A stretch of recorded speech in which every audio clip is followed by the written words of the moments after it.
Kan guddaa arguu fedhu rakkoo xixiqqoo obsaa tasgabbiin tarkaanfadhu qabaachuu baattus gorsaa kan biroo gadi lakkisi kaayuma keetiif aadi hammeenyi abbaan dhabdu ati toltuma yaati kan si barbaacha dhufe kortoo ta'ii ol baasi nama kan ta'e hundaa jaalalaan garaaraasi addunyaan tun xiqqoodha jaalalaafuu hin geettu ati facaasaa toli waan si qunnamuun beektu.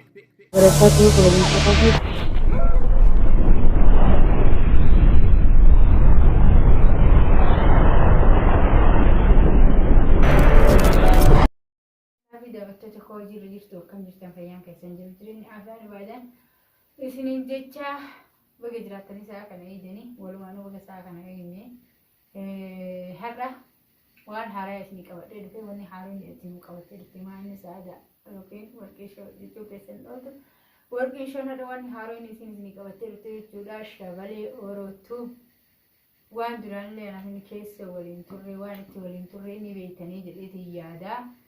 Yoo namni muraasni wallaaltan malee namni warroonni duraan daawwachaa turtan daawwattoonni kennan ni beektan jedhee yaada.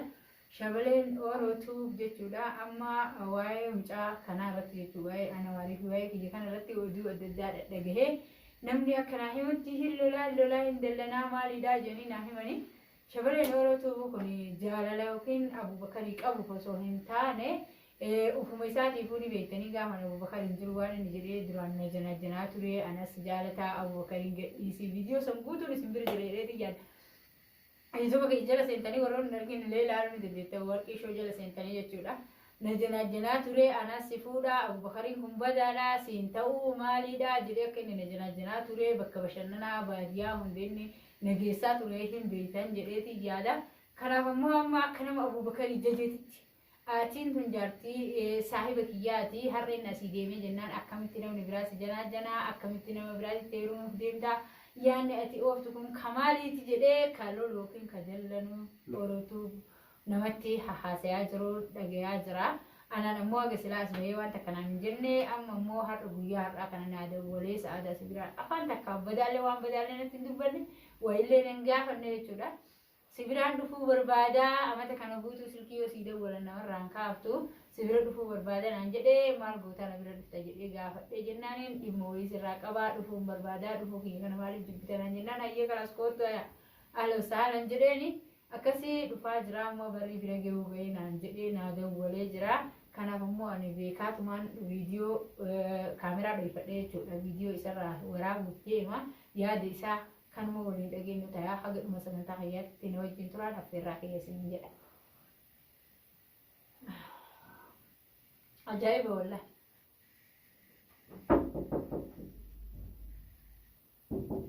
Eenyu? Ahlan, Muhammad Ufte. Waalaikum salaam. Akkam nagaa fayyaa? Nagaami. Fayyaa alhamdulillah. Akkam jaala? Akkam nagaami? Nagaan Jirta? fayyaadha? Fayyaa alhamdulillah. Jirta akkam? Yeesaan yaadattee warra? Maalga? Waa akka isin irraanfattanitti nuti isin irraanfannaami. Maa isin irraanfanne nuti isin irraanfanne. Maal garara maal gootaree waggaa deemna hin bilbiltuu hin dhuftu akka duraanii. Akka naachi maal goota? Maali dalaguma nama mashquula nama godhaa dalaguma nama biizii godhee namni addaan bobbole malee namni ofii wal jibbaa fi deemti akkam sila ijoollee nagaa qabdi warra nagaa. Wanti nagaa. Alhamdulillah. Wanti nagaadha wallah akkamitti? Nagaa wallah alhamdulillah jirra kun alhamdulillah as geennee jirra. Akkam jetta haali qilleensaa maal fakkaataa maaltu jira wanni haaroonni har'a ammoo eessaan na yaadattee na bira dhuftee hanga ammaatoo dhufne. Isima dubbisuudhaaf lakke. Hayyoo ulfaatu galatoome. Ulfinni sirraa ta'u. Hayyee shaayin si qixa. La. Lesh. Shaayi la. Illa shaayi daruuri dhuja. Illa shaayi dhuja. Wallan dhugu. Lesh. Dhugu abadan. Maala? Abadan hin dhugu. Biidhaan mana namaa keessummaa waggaa tokko guutuutti na dhuftee maal? Haajadhaaf dhufe. Jira haajaa dhufteef ni himatta shaayii dhugaa himatta. Haajaa dhufeef qofa himadhee deemuu barbaada. Haajaa dhufteef ni himatta rakkoon qabu shaayii adaban taane shaayii sii qixaaf. La. Shaayii sii qixaaf. Shaayii wallahi. Koo sii qixaaf. Hin dhugu shaayii illee. Illa. Yoo qicca illee hin dhugu. Illa. Dirqama dhugde mammas maal min dhugu? Shaayii dhuguu fedhu.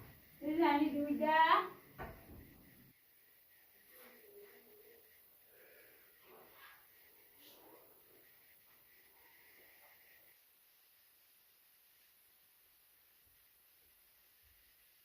Shaayii dhuguu si jedhe. Hedduu jamaal.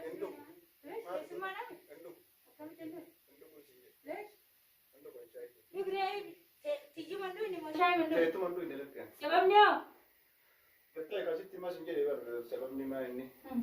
Sababni shaayii hin dhumne koomaa? Duraan dhugaan jirtu nyaataan jirtu na bira? Dhugaatumaan jira nyaatatumaan jira dhugaadha. Amma immoo tuyyuu hin dhugullee nyaatullee. Maaliif? Bareedudha. Kasanii homaa rakkoon qabu. Anammaa haa jedhamu. Wanti an dhufeefillee waa dhagaye. Lama tuyyuu waa hedduunatti hundumaatti hin jira. Atiin tunni kaleessallee waan keessa turtellee akka itti turtellee rakkoo fi bal'oo kaleessa turtellee waan magaalaa tana keessatti roorroo sirratti deematiin hin turellee ni beeyta sababa maaliitii akkamitti eenyutu irratti ofaaf hin turellee haree godheetiin siif hin himu ni beeyta jechuudha. Dhugaadha ni beekte. Baga beeytee bareedaadha. San beeyta natti fakkaanni garuu waan irraafatti na fakkaata. Inni irraafanne maal? Tamaam. Amma atiin tuni kaleessa dhugaadha jaartii namaati. Haqallee jaartii namaati siin jenna. Akkamitti? Akkasumatti qaamaan waraqaa si kennee Abubakar.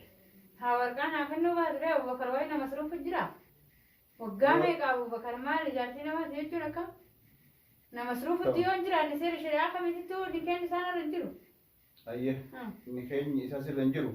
Nikeenya kuni biyyuma inni jirutti osomaa qaadi shari'aa tokko irratti yaamteetiin biyya kana keessa osoo inni jiru osoo qaadi shari'aa irratti yaamne akka nikeenya hin buune beeytaati.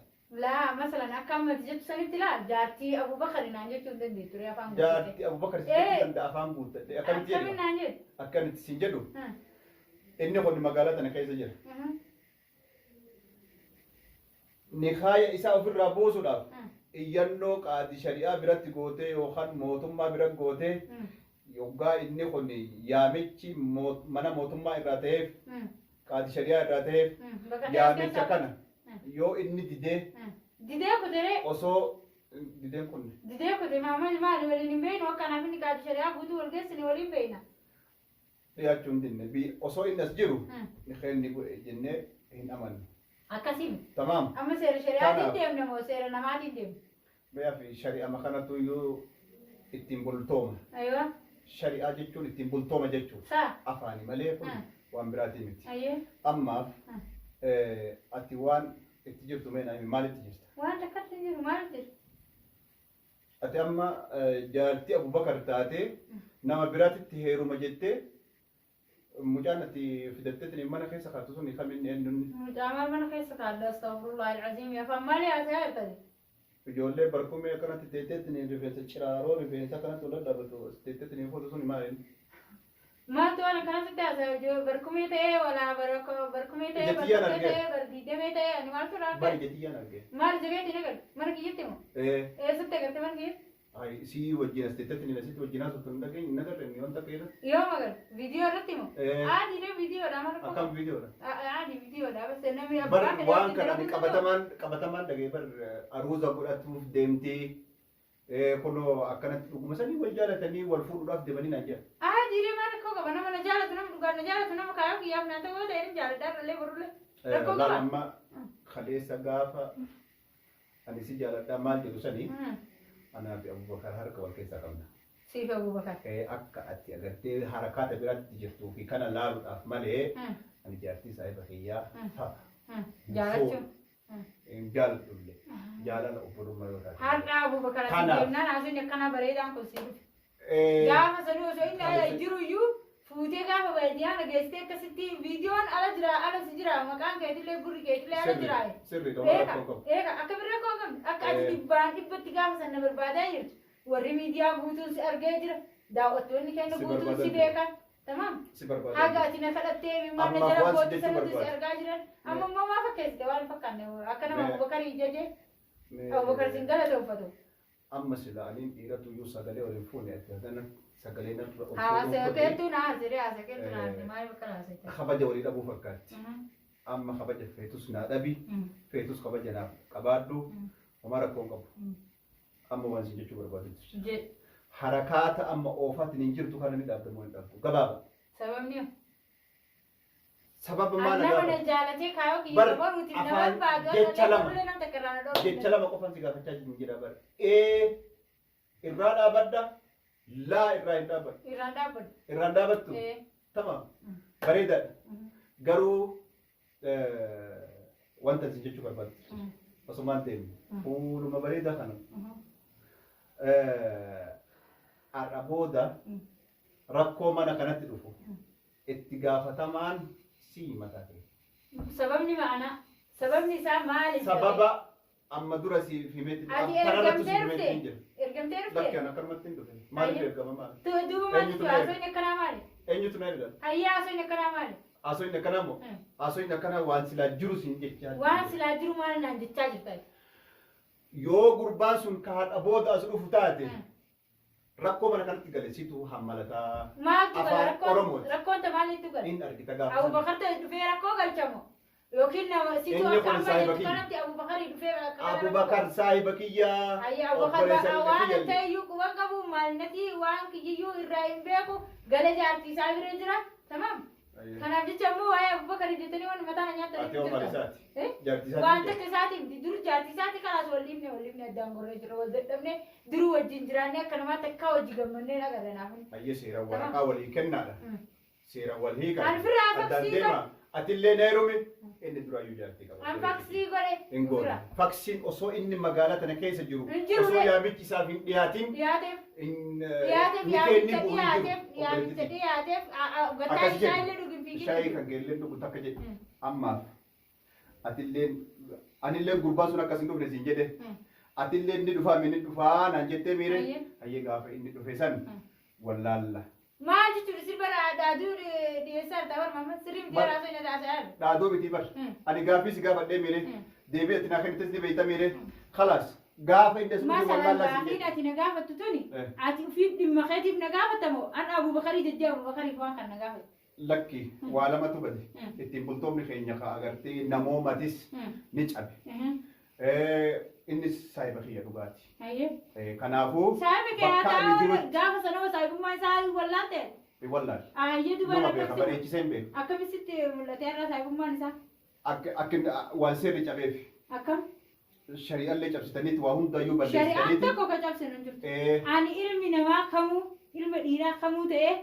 yoo waan fedheef kanatti dhufu taate sa'aadan haraama ima waliin hin dalagne dalag jennaan akkuma isaa sanitti halaal nikaa godhadhee aruusi godhadhee isinitti madhee hin itti heerumaa miti itti heeruma mucaa jaalattanii waraqaas kenni waraqaa Abu Bakar baasee harkaa qaba faksiisaa as kenna guyyaa muhaakamaa gaafii isaa dhiyeesse magaalaa kana keessa as kenni kachaappaa mootummaa qabu wayyee rakkoo qabu isinii garsiisa ayyee fidi isinii fide ammarraa as kenni amma amma maasi kennaati maaltu siin gee simmaa kennaa yoo kee abbaa kenna malee wayate Abu Bakar taate ate Abu Bakar taate na dhufte ayyee baallamni kiyyaa fi kan keessa eessa in gurbaan sun haa dhufu mashaakila takka itti godhuu hin dandeettu ayyee hin danda'ume ayyee khalaas haa dhufu hin Ayyee. nagaan nagaan deem ajaa'iba maqabdaayi wallaahi laziif maasalaama kabajamtootaa fi daawwattoota biyya kun akkuma agartan jechuudha haasayaa shabaleen orootu haasayaa jiru kana jechuudha wallahi wanni kun dhugaadha sirriidha warri onni jettan komantii jala naa barreessaa wanni kun ammoo dhibbatti sirrii ta'uu hin danda'u kun waan yookiin nama fuuldura dhaabbachuu gufuu namatti ta'uu jedhama malee kun jecha qabatamaa yookiin ammoo jecha yookiin akka nama na jaalate har'a Abu Bakarii kan inni nuu mataan isaatu irrattuu na jiraajjiraa ture irrattuu isarraan ababbalaa ture ni beeytanii har'a haala taate sa'aadan tabiraa taatee hin mul'anne akkamitti carraan isii ba'e akkamitti hiree argetti jechaa fi jechuudha tarkaanfii yookiin gufuu natti ta'uuf kunoo shabaleen orootu dhaaduun inni alaa hin dhaadata jedhanii naa'imaa turan sun dhugama jechuudha dhibbaan dhibbatti dhufee anammoo waan gaarii naa dhiyeessaan sehee kunoo shaayillee shaayii teetillee dhugunaan jee shaayii tallaa jan dhaabee fi qopheessee inni dhufa jennaan eegeen hin dide kanaaf ammoo sa'aadan nama tokko wajjin ka haraama dalagdu takka hin jirtu dhibbaan dhibbatti mucaa kana jaalatanii jibbanillee fedhu mataan firiisii ta'e fedhu barkumee ta'e fedhu ballaa ta'e fedhu harkanaafa ta'e fedhu lukanaafa ta'e nasiiba kiyyaa hireenti waan nasiibni kiyya naaf fidee mucaa kun kaayoo yoo na barbaadu baatee waggaa tokko guutuu nan jiraan jedhu jechuudha kanaaf eegeen kaayoof na barbaade abbaa fedhatu maraatee dachii tanaan dhuftumee akka fedhuuf godhee gidaaraan dhuftuma malee an dhiisuuf hin deemu aroos godhachuuf hin deemaa kabajamtootaa fi daawwattoota kiyya warroon na jaalattan komantii jalatti yaada bareedaa yaada na jajjabeessu naa barreessaa isiniin jedha assalaamu alaikum warahmatullahi wabarakaatuhu haga dhuma sagantaa